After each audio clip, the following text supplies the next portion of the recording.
Hello and good day. Presenting Motivational and Inspirational Quotes by my favorite pastor in the world, Joel Osteen. Here are now 10 more quotes 371 through 380. Let's get started with number 371. Keep the right perspective. Some people would love to have your problems. They would gladly trade places with you. They would love to have the job that frustrates you. They would love to sit in traffic in that car you don't like. They would love to have your husband, who gets on your nerves. They would love to live in the house you think is too small. You may be thinking, as soon as I get out of this neighborhood, then I'm going to be happy. Instead, why don't you choose to be happy right where you are? Choose to have a good attitude without thinking about what you have or don't have. Your happiness is all about your approach to life. One man gets up and says, "Good morning, Lord." Another man gets up and says, "Oh Lord, it's morning." Which person are you? A lot of times we're making ourselves unhappy. You can't change the traffic, the weather, or how others treat you. If your happiness is based on everything going your way and everybody treating you right, you will be frustrated. Before you leave the house, you need to make up your mind to stay positive and enjoy the day no matter what comes your way. You have to decide ahead of time. That's what it says in Colossians 3 verse 2. Set your mind on the higher things and keep it set. The higher things are the positive things. When you get out of bed in the morning, you need to set your mind for victory. Set your mind for success. Have the attitude, "This is going to be a great day. God's favor is on my life. I'm excited about my future." When your mind is set as positive, hopeful, and expecting good things, that's when you'll go places you've never dreamed. New doors will open. New opportunities, and the right people will come across your path. But if you don't set your mind, negative thoughts will set it for you. You can't start the day in neutral.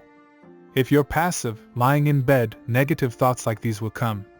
You'll never accomplish your dreams. You'll never get married. You're too old. You'll never get well. Nothing good ever happens to you. You'll never get out of debt. 372.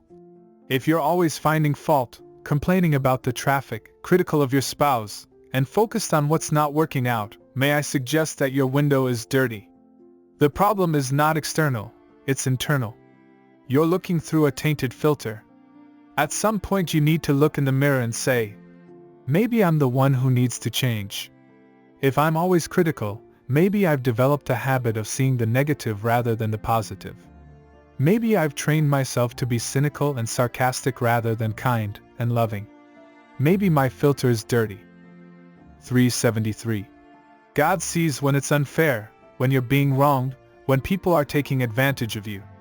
If you'll stay in faith and keep honoring Him, the time will come when He will not only vindicate you, but He'll honor you in front of those that tried to hold you back.